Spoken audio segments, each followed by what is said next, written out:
देखो भैया 10वां क्वेश्चन ध्यान समझिएगा। अर्थमेटिक प्रोग्रेशन का एक्सरसाइज 5.3 क्वेश्चन नंबर 10। ठीक है, दिया so that A1, A2 so on AN form of an AP। क्या बनाता है? AP।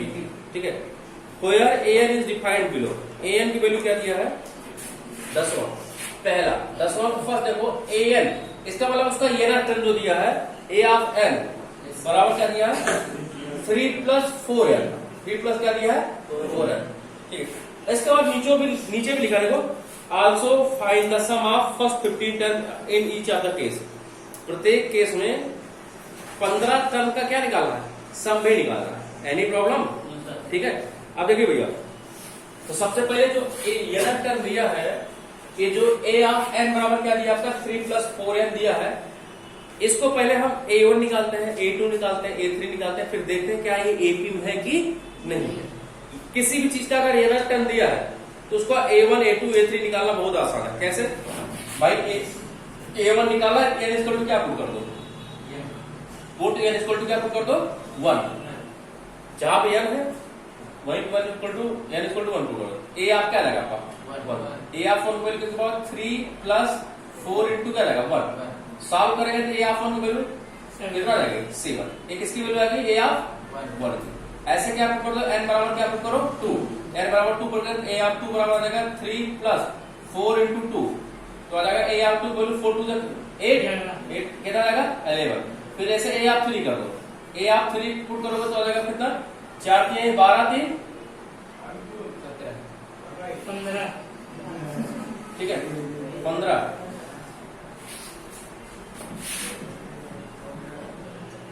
देखो A ऑफ 1 की वैल्यू कितना है बेटा? 7। A of 2 value 11। A of 3 value एक और निकाला थे। A ऑफ 4 की वैल्यू निकाल लेते हैं। आ जाएगा 4 4 16 16 3 90। Any problem? ऐसे आप निकाल सकते हो 100 बार। तो देखो बेटा A1 की वैल्यू देखो कैसे आया ना आपका, क्या आ गया? A1 आ गया, A2 आ गया, A3 आ गया, A4 आ गया, सो वन। ऐसे आप ऐसे निकाल सकते हो। A1 की वैल्यू कितनी आई है? 7, इसकी वैल्यू कितना है? 11, फिर 15, फिर 90, सो आप देखो क्या चेक करो क्या ये AP में है? 7 में 4 ऐड करोगे 11, फिर 11 4 ऐड करोगे 15, 15 4 ऐड करोगे 90। ऐसे इसका मतलब कॉमन डिफरेंस 4 हो रहा है। इसका मतलब ये AP है। Any problem? तो आपने पता कर लिया AP बन गया। अब कैसे? n1 टर्म दिया रहेगा तो आप किसी भी टर्म को फाइंड कर सकते हैं। भाई n1 टर्म दिया है, एक n बराबर 1 रखोगे पहला टर्म, n बराबर 2 रखोगे दूसरा टर्म, n बराबर 3 रखोगे तीसरा, n बराबर 4 रखोगे चौथा, 5 रखोगे छठवां, पांचवा, 6 रखोगे छठवां। ऐसे आपका आ जाएगा। तो देखो जो मैं सीरीज बनाया 7 11 15 19 सो ऑन, ये जो सीरीज बनी किसकी बनी? AP की बनी। किसकी बनी? AP की। Any problem? अब जब AP आ गया, देखो लास्ट में क्वेश्चन देखो दिया है, also find the sum of first 15 term in each other case. और क्या करना? अगर ये AP है तो इसके सम फाइंड करना। कितने टर्म का? 15 टर्म के सम फाइंड करना। कितने टर्म तक? 15 टर्म तक। इसका मतलब नंबर ऑफ टर्म कितने दिया है? अगेन ऐसे लिख देते हैं, नंबर ऑफ टर्म कितना दिया है? 15। मतलब 15 टर्म का सब फाइंड करना है। और A इक्वल टू कितना है बेटा? 7। भाई यही फर्स्ट टर्म ही A होता है। पहला क्या था? A। और D कैसे निकालेंगे बेटा? सेकेंड टर्म से फर्स्ट टर्म क्या कर देंगे? माइनस कर देंगे। वही जो वो होता है कॉमन डिफरेंस। तो 11 से 7 क्या कर देंगे? माइनस। कितना आएगा? 4। आपको नंबर ऑफ टर्म है 50 टर्म का सम निकालना है। A equal to 7 and D equal to 11 - 7 equal to 4। Understand? अब आपको 15 टर्म का सम निकालना है। सम का फॉर्मूला लगा दो, क्योंकि लास्ट टर्म तो आपको पता नहीं है ना। लास्ट टर्म नहीं पता है, ऐसे लिख दो S of n equal to, last term भी निकाल सकते हो। कैसे? A आप यहाँ पे कर सकते हो 15, n बराबर कितना रख दो? 15, 15वां टर्म निकल जाएगा। आ जाएगा 15 का 60 3 63 आएगा नहीं। लेकिन आपको लास्ट टर्म निकालने की जरूरत नहीं है। आप ये वाला फॉर्मूला S ऑफ n बराबर हो जाएगा n/2 ब्रैकेट में 2a प्लस n - 1 इंटू क्या जाएगा? D। S ऑफ n मतलब क्या जाएगा? 50, इसको तो जाएगा 15/2 ब्रैकेट में 2 इंटू a, एक वैल्यू कितना बेटा? 7 plus 15 - 1 into D। D value कितनी है? 4। Any problem? आ जाएगा S ऑफ 15 इक्वल टू आ जाएगा 15/2, 2 7 जा 14 प्लस 15 में से 1 घटेगा 56 आ जाएगा। Any problem? 14×56 होता है ना, ठीक है। तो आ जाएगा कितना 15/2, अब 56 हो इसको जोड़ो, 56 10 66 70 70 आ जाएगा। 2 × 2 यहाँ कितना जाएगा 35 आ जाएगा, एनी प्रॉब्लम? अब चलो मल्टीप्लाई करा दो, 15 का मल्टीप्लाई 15, 15 × 5 = 75, हासिल साहब 5 दिए, सॉरी 15 दिए 45, 45 7 52। इसका मतलब यस ऑफ 15, इसका मतलब उसके 15 टर्म का सब कितने बना देगा 525 के बराबर, एनी प्रॉब्लम? ठीक है, यही करेगा, नोट कर लो। देखो 11 क्वेश्चन दिया है, क्या समझिएगा। If the sum of first n term of AP is 4n minus n², किसी कोई एपी है उसके n टर्म का सम दिया है, कितना दिया है if the sum of first n term of AP, मतलब पहले n टर्म का सम कितने के बराबर दिया है 4n माइनस n²। इसका मतलब S of n equal to दिया है आपका 4n minus n², n term का सम दिया है, अंडरस्टैंड। फिर कह रहा है कि what is the first term, what is the sum of first two term, कह रहा है पहले फर्स्ट टर्म बताओ, इसके बाद दो टर्म का सम कितना होगा, अंडरस्टैंड। पहले फर्स्ट टर्म बताना है, फिर कह रहा है दो टर्म का सम बताइए, फिर कह रहा है what is the second term, फिर पूछ रहा है सेकंड टर्म क्या होगा, फिर कह रहा है what find the third term, ten term and nth term, फिर कह रहा है तीसरा टर्म फाइंड करो, सम नहीं फाइंड करना है, तीसरा टर्म फाइंड करना है, फिर 10वां टर्म फाइंड करना है, फिर nth टर्म फाइंड करना है, अंडरस्टैंड। सिर्फ सम दिया है, इतना चीजें फाइंड करने के लिए बात कर रहा है, ठीक है। ध्यान समझिए कैसे फाइंड करें, बहुत अच्छा क्वेश्चन है, इंपॉर्टेंट क्वेश्चन है, ठीक है। देखो बेटा, आपको पता है अगर जैसे मैं एक सीरीज लिख, ध्यान समझिएगा, एक मैं सीरीज लिख रहा हूं, इसको समझने से पहले मैंने एक सीरीज लिख दिया, A1 लिख दिया, A2 लिख दिया, A3 लिख दिया, A4 लिख दिया, A5 लिख दिया, तो ऐसे ना। अगर भाई अगर हम सम निकालेंगे, हम मान लो यस ऑफ 1 निकाले, यस ऑफ 1 निकाले मतलब एक टर्म का सम, कितने टर्म का, एक टर्म का सम, यही पहला वाला। जब एक टर्म का सम मतलब वही पहला एलिमेंट, पहला मतलब फर्स्ट, भाई एक टर्म का सम मतलब फर्स्ट टर्म, वही मतलब यस ऑफ 1 किसके बराबर आएगा, फर्स्ट टर्म के बराबर ही आएगा, एनी प्रॉब्लम। जो ए ऑफ 1 होगा भाई एक टर्म का सम होगा, यस ऑफ 1 किसके बराबर आएगा, ए ऑफ 1 के, और ए ऑफ 1 क्या है, ए है ना, इसका मतलब हम निकाल लें क्या, ए बराबर क्या है, ए बराबर है यस ऑफ 1, यस ऑफ 1 निकालो, जहां n बराबर क्या कर दो 1, पुट n बराबर 1, n बराबर 1, यस ऑफ 1 बराबर आएगा 4 इंटू 1 माइनस का जाएगा 1 का स्क्वायर, a इक्वल टू आ जाएगा क्या 4 माइनस 1 इक्वल टू कितना जाएगा 3, अंडरस्टैंड। इसका मतलब उसका उस सीरीज का पहला टर्म a बराबर कितना आ गया आपका 3, पता चल गया, उस सीरीज का हमको पहला टर्म पता चल गया, टर्म है सम नहीं है, क्या है टर्म। अब हमको क्या लिखा, इसके बाद क्या कह रहा है what is the sum of first two term, कह रहा है पहले दो टर्म का सम बताइए, एक टर्म का सम कितने बराबर आ रहा है, एक बराबर, तो n टर्म का सम 4n माइनस n² दिया है, दो टर्म का सम कैसे निकालेंगे, n बराबर क्या रख दो 2, n बराबर क्या रख दो 2, ऐसे क्वेश्चन नंबर 1 मान लो, put n equal to 2, n equal to 2 in equation first, b के फर्स्ट में n इक्वल टू 2 लिख दो, ऐसा आप क्या आ जाएगा 2, ऐसा 2 आएगा, ऐसा 2 इक्वल टू कितना आ जाएगा 4 इंटू 2 माइनस 2 का क्या आ जाएगा, तो 4 दूनी 8 माइनस 4 इक्वल टू कितना आ जाएगा 4। ये दो टर्म का सम कितने का हो रहा है 4 के बराबर। देखते हैं आप लोग कितना बुद्धि है, पहला टर्म 3 दिया है और दो टर्म का सम 4 दिया है, तो दूसरा टर्म कितने बराबर होगा, देखिए पहला टर्म आपका a इक्वल टू 3 दिया है और दो टर्म का सम मतलब पहले प्लस दूसरे कटर के टर्म का सम कितने बराबर दिया है 4, तो दूसरा टर्म कितने बराबर होगा,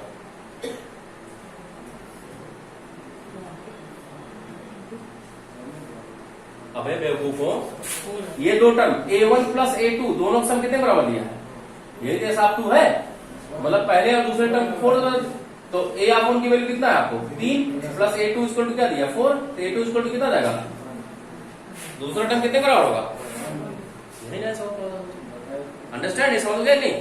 तो देखो ऐसा आप दो टर्म का सम कितने बराबर दिया 4, ठीक है, दो टर्म का सम दिया। देखो आप किसी भी टर्म को आपको निकालना हो, अगर आपको सम पता हो, किसी भी टर्म को निकालना हो तो मैं एक फॉर्मूला बता दे रहा हूं, ये फॉर्मूला याद रखो, ये फॉर्मूला मैं यहां लिख दे रहा हूं। कोई भी टर्म आपको निकालना हो इसी फॉर्मूले से आप लोग कर लीजिएगा। अगर आपको a of n over term find करना, कौन टर्म फाइंड करना, एन ओवर टर्म, तो क्या करिए, यस ऑफ एन टर्म के सम से S of n minus one term क्या कर दीजिए, माइनस कर दीजिए। ध्यान समझिएगा, जैसे हमको कौन सा टर्म फाइंड करना, हमको कौन सा टर्म फाइंड करना है, हमको दूसरा टर्म फाइंड करना है। कौन सा टर्म फाइंड करना है, दूसरा। कौन सा टर्म फाइंड करना, दूसरा। तो दूसरा टर्म फाइंड एन बराबर कितना पुट कर दें, 2। तो ए ऑफ 2 इसको हो जाएगा yes of 2 minus S of 2 में से एक घटक क्या आ जाएगा, ये तो आएगा।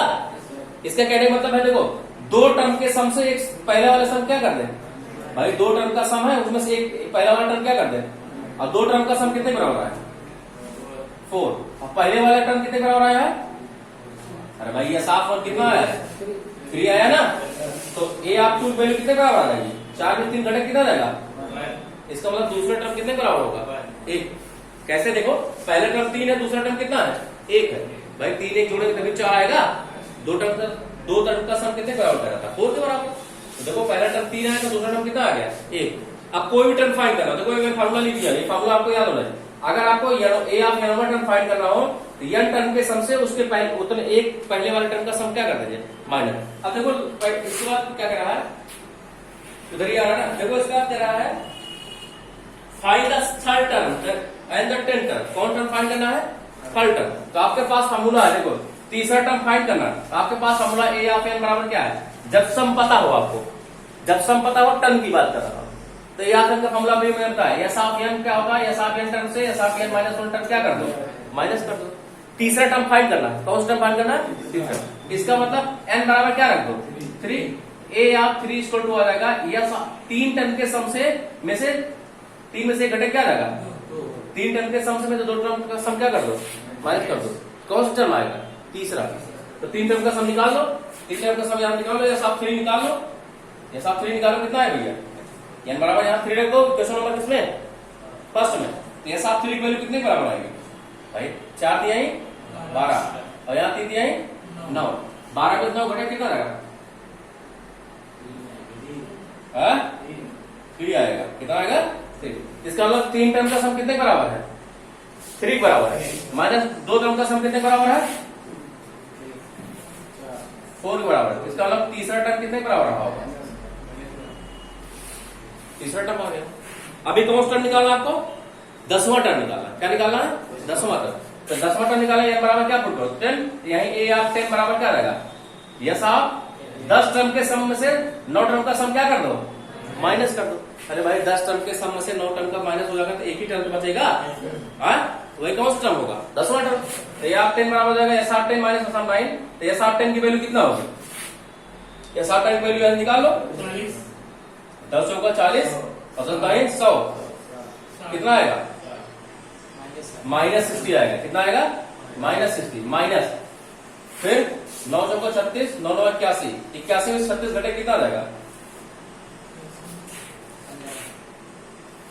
81 में से 36 घटाओ कितना आ जाएगा, 5 11 7 45 आएगा। वो भी किसमें, माइनस में आ जाएगा, माइनस 60 और माइनस 5 क्या रहेगा, प्लस 45 घटाएंगे कितना रहेगा, माइनस। इसका मतलब उस सीरीज का 10वां टर्म कितने बराबर रहा होगा, माइनस 15 के बराबर। Any problem. अब कोई भी टर्म निकालने के लिए कहेगा तो आप निकाल सकते हैं, कोई दिक्कत। ये फॉर्मूला आपके पास है। अगर सम आपको किसी भी टर्म का सम पता हो तो कहेगा वो टर्म फाइंड करो, तो आप इसी फॉर्मूले से वो टर्म फाइंड कर सकते हैं। Any problem.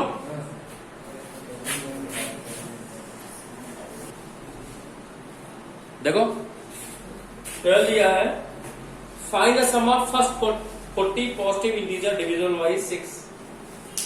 First 40 positive integer मतलब नंबर ऑफ टर्म कितने दिया है, नंबर ऑफ टर्म कितने दिया है, 40 दिया है।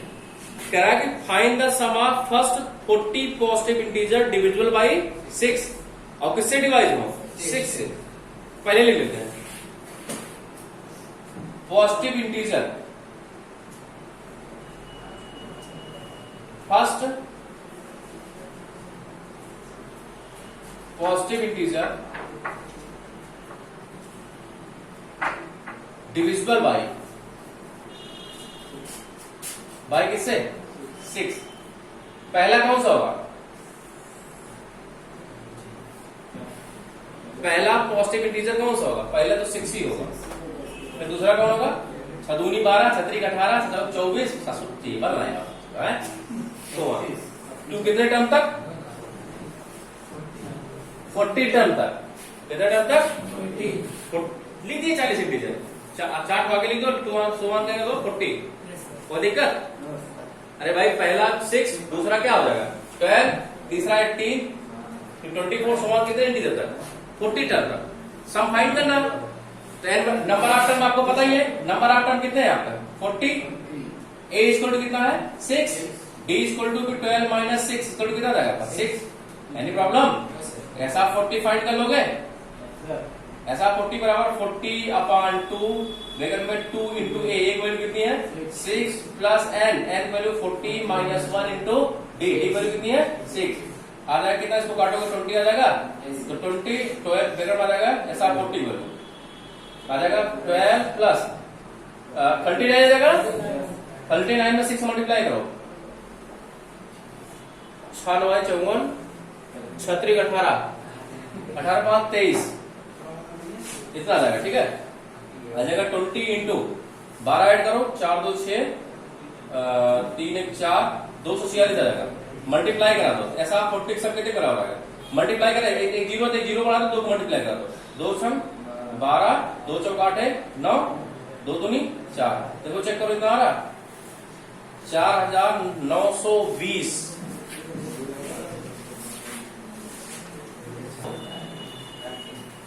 देखो इसके बाद क्या है 13, find the sum of first 15 multiple of 8। 15 multiple of 8 कौन सा है, 13 वाला ना, फर्स्ट 15 मतलब first 15 multiple of 8, 15 multiple of इसका 8, 15 मल्टीपल ऑफ 8, तो 8 का मल्टीपल क्या होगा, जो 8 के टेबल में आएगा 8 के टेबल में, पहला क्या आ जाएगा, पहला तो 8 ही होगा, एनी प्रॉब्लम। दूसरा क्या होगा 16, तीसरा 24, सोवान कितने टर्म तक, अरे 15 मल्टीपल लिखना है, सोवान 15 टर्म, बस लिख दो, हो गया। तो इसका मतलब नंबर ऑफ टर्म कितना है आपका 15, a इक्वल टू कितना आपका 8, d इक्वल टू कितना है 8, यस आप फाइंड कर लोगे n/2 ब्रैकेट में 2a plus n minus 1 into D, आप लगा दो, सिर्फ आ जाएगा 15 टर्म का सम। एनी प्रॉब्लम, ठीक है। इसके बाद ध्यान समझिएगा 14 वाला देखो, 14 में बता देना, देखो कह रहा find the sum of odd number between 0 and 50। 0 और 50 के बीच में क्या फाइंड करना, ऑड नंबर का सम फाइंड करना है। चलो पहले नोट कर लो इसको, आगे यार ये बीचों बीचों ब्लर हो जाता है, हाँ? देखो चलो ब्लर हो तो तेरे पास सही हो जाएगा।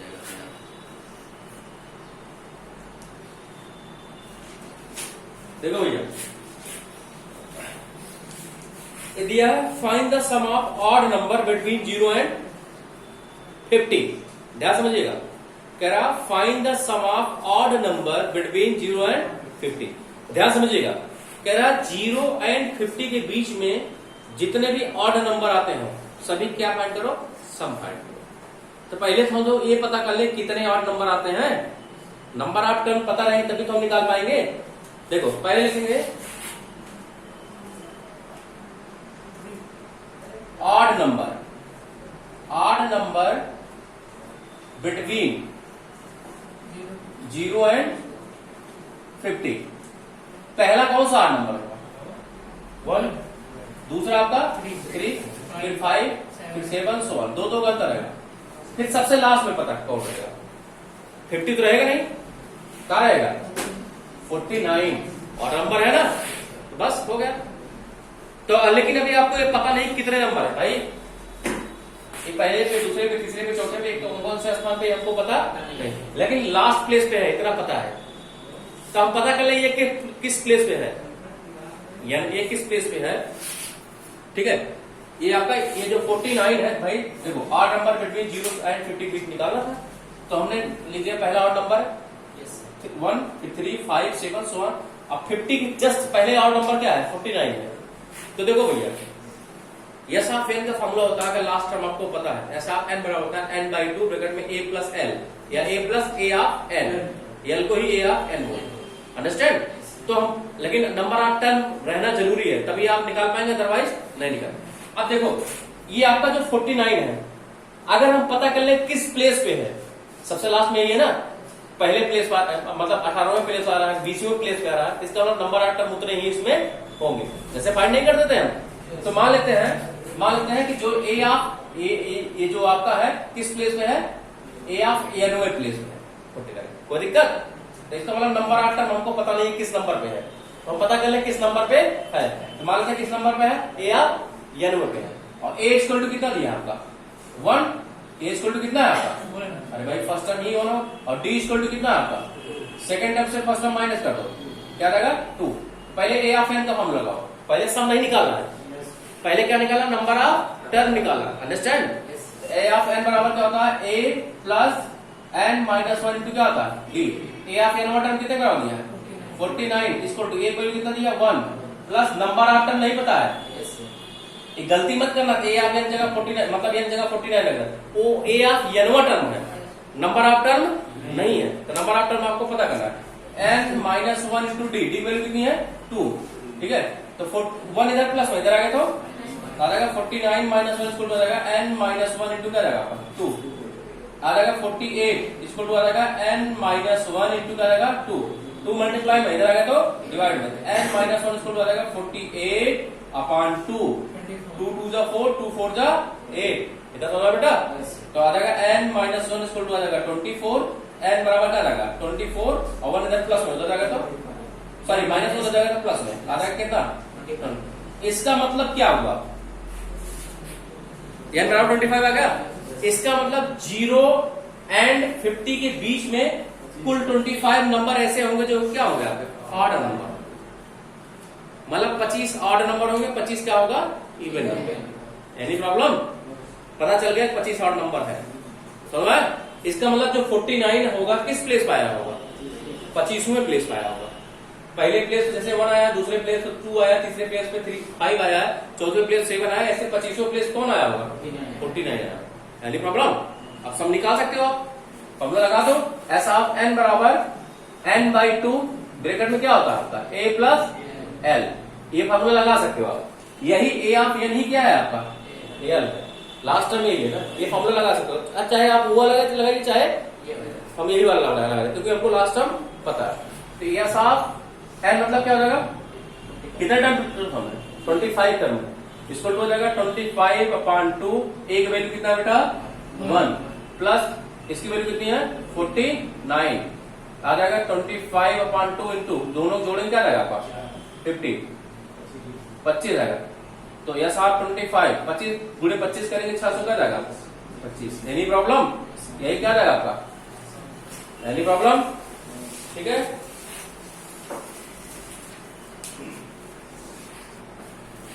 इसके बाद रुक जाओ, इसके बाद फिर नेक्स्ट क्वेश्चन देखो, नेक्स्ट कौन सा है 15 वाला, यही 15 बता रहा है, उधर आ रहा ना सब, ठीक है। 15 देखो, करा एक contract of construction job, contract मतलब जो ठेकेदार इसको बोलते हैं गांव में, आजकल बहुत ठेकेदार घूम रहे हैं, ठीक है, घरे घरे ठेकेदार पैदा हुई है, ठीक है। तो दिया है एक contract on a construction job specify the penalty delay for the completion behind the certain day of the follow, मतलब करा एक कॉन्ट्रैक्टर है, एक कॉन्ट्रैक्ट दिया गया है किसी कॉन्ट्रैक्टर को, ठीक है, अगर वो डिले करता है काम को, मतलब जैसे उसको काम दिया होगा कि 1 महीने के अंदर आपको काम पूरा करना है, इसके बाद 1 महीने के बाद अगर आपको डिले करेंगे पर डे आपको क्या लगेगी, जितना दिन आप डिले करते जाएंगे उतना दिन आपको पेनल्टी अलग अलग दिन अलग अलग लगेगी, ध्यान समझिएगा। दिया एक contrast on a construction job specified by penalty delay for the completion of behind the certain date of the follow 200 for the first day. अगर कोई कंस्ट्रक्शन कंपनी या कोई कॉन्ट्रैक्टर जो है क्या करता है, डिले करता है। कितना दिन काम करता है, 1 दिन, तो उसको कितना रुपए पेनाल्टी देनी पड़ रही है, 200 रुपए। कितना दे रही है, 200। इसके बाद कर रहे हैं फिर and 250 for the second. Delay कर रहा है अगर 2 दिन तो उसको 250 रुपए देना पड़ेगा। और उसके बाद फिर इसके बाद फिर 300 रुपए तीसरे दिन, ठीक है, सुबह, ठीक है, and third days etc.. Penalty her each successive days being the 50 rupees more. मतलब जितना दिन बढ़ता जाएगा उतना दिन पेनाल्टी 50-50 रुपए क्या करता जाएगा, बढ़ाता जाएगा। अंडरस्टैंड, ठीक है, मतलब 50-50 रुपए बढ़ाता जा रहा है। इसका मतलब कॉमन डिफरेंस कितना है, 50। फिर ध्यान समझिएगा, the penalty for each successive days being 50 more than for the preceding days. मतलब जो पहले वाला जितना होगा उससे आगे वाले दिन के लिए 50 रुपए क्या हो जाएगा, बढ़ जाएगा। जैसे 1 दिन डिले किया तो 200, दूसरे दिन डिले करेगा 250, मतलब 50-50 रुपए क्या करता है, इंक्रीज करता गया, ठीक है। फिर कह रहा how much money the contractor has to pay as penalty. How much money the contractor has to pay as penalty. कह रहा है कोई कॉन्ट्रैक्टर कितना पेनाल्टी पे करेगा if he delays the work by 30 days. अगर वो काम को कितने दिन डिले कर दे, 30 दिन के लिए, ठीक है। टू कितने, 30 डेज। कितने दिन के लिए डिले किया है, 30 दिन के लिए किया है। तो पहले दिन 200 रुपए दे रहा है, दूसरे दिन 250, तीसरे दिन 300, ऐसे 30वें दिन तक वो पैसा देता रहेगा। पूरा 1 महीना काम वो डिले कर दिया, कितना रुपए देना पड़ेगा, तो सबका सम कर लो। हाँ, तो भाई ए बराबर कितना है आपका 200, और नंबर ऑफ टाइम कितने हैं, कितने दिन काम डिले किया है, 30 दिन। और कॉमन डिफरेंस कितने रुपए का है, 50-50 रुपए का। तो ऐसा आप 30 निकाल सकते हो। 30 दिन का total 200 plus 250 plus 300 plus 350 plus 400, ऐसा 30 दिन तक जुड़ जाएगा ना। तो आप वो ना फॉर्म लगा, आप सीधे सम वाला फॉर्म लगा दो। उतना रुपए जितना सम आएगा उतना रुपए कॉन्ट्रैक्टर को उसको पेनाल्टी रूप में पे करना पड़ेगा। एनी प्रॉब्लम, ठीक है, नोट कर लो।